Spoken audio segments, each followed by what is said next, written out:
नमस्कार दोस्तों, मैं श्याम आप सभी का हमारे channel the truth of India में स्वागत है।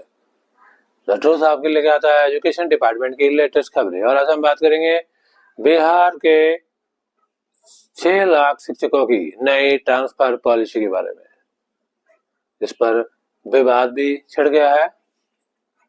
नियोजित शिक्षक जहां से शिक्षक विरोधी कर रहे हैं, संघ इसका विरोध कर रहे हैं, वहीं बीपीएससी शिक्षक इसे बेहतर नीति कह रहे हैं। आए जानते हैं वजह क्या है, लेकिन उससे पहले अगर हमारे चैनल में नए हैं तो हमारे चैनल को जरूर सब्सक्राइब कीजिएगा, लाइक कीजिएगा और शेयर भी कीजिएगा और अपने वैल्यूबल फीडबैक कमेंट के जरिए जरूर दीजिएगा। हमें इंतजार रहेगा। लंबे समय से इंतजार के बाद बिहार सरकार ने शिक्षकों के लिए ट्रांसफर पोस्टिंग की नई पॉलिसी का ऐलान कर दिया। सोमवार 7 अक्टूबर को शिक्षा मंत्री सुनील कुमार ने प्रेस कॉन्फ्रेंस पे इस बात की जानकारी दी। नई पॉलिसी के तहत बीपीएससी के पुराने शिक्षक और सक्षमता पास शिक्षकों को अपने जिले में रहने का मौका मिलेगा। पति पत्नी को एक ही स्कूल में रहेंगे, लेकिन इस पॉलिसी की सबसे बड़ी कमी यह है कि पुरुष शिक्षकों को गृह अनुमंडल में नहीं रहने देना और महिलाओं को गृह प्रखंड में नहीं रहने देंगे। कुल मिलाकर जो शिक्षक राजकर्मी बन गए हैं उन्हें इनका लाभ मिलेगा, लेकिन इसमें सभी को लाभ नहीं मिलने वाला। स्थानीय निकाय से चयनित किए गए नियोजित शिक्षकों का तबादला नहीं होगा और जो सक्षमता परीक्षा क्वालिफाई नहीं दिए उनका भी तबादला नहीं होगा। जानिए इस तबादला में नई नियमावली में किसको किसको लाभ मिलने वाला है। शिक्षा मंत्री सुनील कुमार ने कहा, ट्रांसफर पोस्टिंग के लिए जल्द आवेदन लिए जाएंगे। दिसंबर 2024 तक शिक्षकों को नए स्कूल में तैनात कर दिया जाएगा। ट्रांसफर पोस्टिंग की नई नियमावली में यह महत्वपूर्ण रखा गया है कि दिव्यांग शिक्षकों के लिए सिविल सर्जन कार्यालय से दिया गया प्रमाण पत्र होना अनिवार्य है।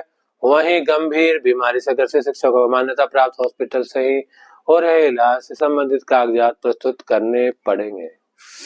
तबादले के लिए शिक्षकों को ई शिक्षा कोष ऐप के माध्यम से ऑनलाइन आवेदन पत्र करना होगा। इसमें गंभीर रोग से पीड़ित जैसे किडनी, हार्ट या दिव्यांग और विधवा महिला शिक्षकों को सबसे पहले प्राथमिकता दी जाएगी। इसके साथ अगर पत्नी की तबीयत खराब रहती है तो पति को उसे स्कूल में ट्रांसफर किया जा सकेगा। इसके अलावा पति की भी तबीयत खराब रहती है तो स्कूल में पत्नी को ट्रांसफर किया जा सकता है। ओवरऑल अच्छा नीति है, लेकिन पुरुष शिक्षकों को गृह अनुमंडल नहीं देना।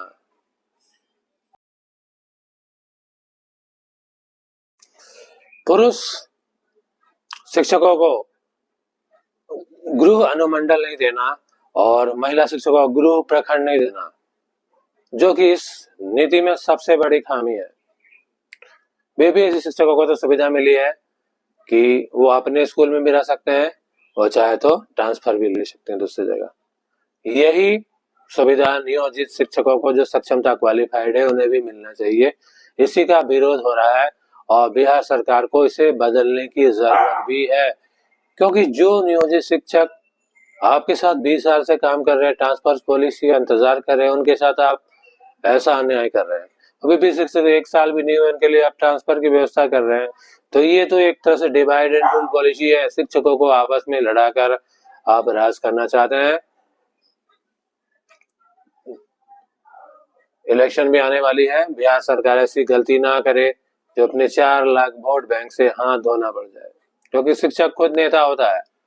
आपने इतिहास भी पढ़ा होगा बिहार का, इसमें एक चाणक्य ने बिहार की सत्ता पलट दी थी और यहाँ 4 लाख चाणक्य हैं, उनके साथ आप गलत कर रहे हैं, उनके परिवार के साथ गलत कर रहे हैं, जो कि 20 साल से सेटल हैं, जो ट्रांसफर का इंतजार कर रहे थे, नहीं हो पाया तो मजबूरी में वही घर बनाकर बच्चे भी पढ़ रहे हैं, सब कुछ सेटल है, फिर उन्हें जबरन ट्रांसफर करना कहां तक सही है।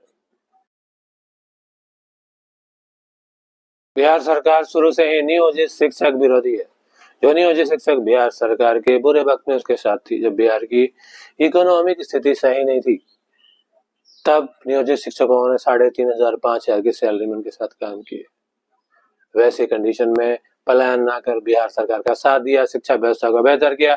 जो शिक्षा मंत्री और सीएम डिप्टी सीएम सीना चौड़ा करके सदन में बिहार का शिक्षा व्यवस्था, लिटरेसी रेट पे बातें कहते हैं। उन्हें पढ़ाने वाले कौन है? नियोजित शिक्षक ही हैं। लेकिन फिर भी बिहार सरकार नियोजित शिक्षकों के साथ अन्याय कर रही है। 20 साल बाद उनको प्रमोशन ना देकर सक्षमता देने के लिए बाध्य किया। बिहार सरकार की पॉलिसी वाकई ही शिक्षक विरोधी, नियोजित शिक्षक विरोधी है। शिक्षक तैयार भी हो गए, एग्जाम भी दे दिया, थमा दिया विशिष्ट शिक्षक नियमावली, पदस्थापना, फिर ट्रांसफर। अभी पदस्थापना होगी, गृह प्रखंड में नहीं दिया जाएगा, महिलाओं को और पुरुषों को गृह अनुमंडल में नहीं दिया जाएगा। तो सरासर अन्याय है। सभी शिक्षकों को एकजुट होकर इसके खिलाफ आंदोलन करना चाहिए। बिहार सरकार को जवाब देना चाहिए। आपको क्या लगता है? आपने व्यू जरूर दें। Thank you so much.